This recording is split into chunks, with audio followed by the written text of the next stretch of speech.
This is the secret of crunchiest fries. To get started with our recipe today, we're going to need 2 big potatoes. But it can be as many as you want. Let's cut them into slices. And I'll cut them later, into chopsticks that aren't too thick.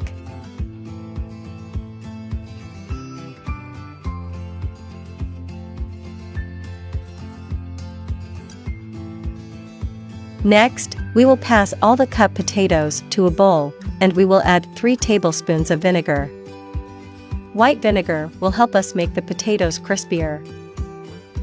Then, let's cover them with water. And then I'm going to cover the container with fit paper, but you can also use a cloth, and we're going to let them soak for 10 minutes. After 10 minutes, I will dry all the potatoes with absorbent paper, but we must dry it very well.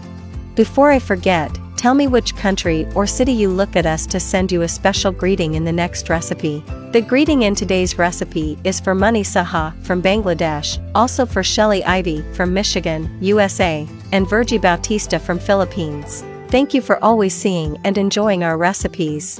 Once dried, I will pass them to a bowl, and add a tablespoon of cornstarch, and then mix well with my hands. The starch of cornstarch will make the potatoes very dry and crispy. Make these fries at home, and your family will thank you for how rich and crunchy they are. I don't lie to you, these potatoes are incredible. Once the potatoes are well stirred, the next thing I will add will be a little salt, and I will stir again to integrate the salt well into the potatoes. In a frying pan, I will put oil and wait until it is very hot. When the oil is already very hot, we will fry the potatoes over medium heat.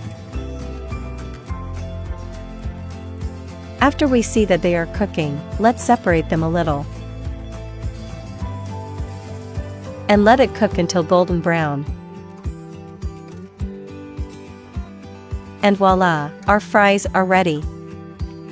I'm going to take them out of the pan, and put them on a plate with absorbent paper, in order to remove the excess oil.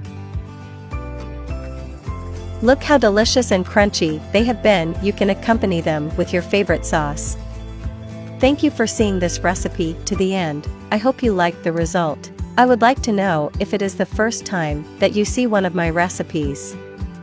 And if so, don't forget to subscribe on YouTube as Cheunoe, and activate the bell so you can always receive our recipes.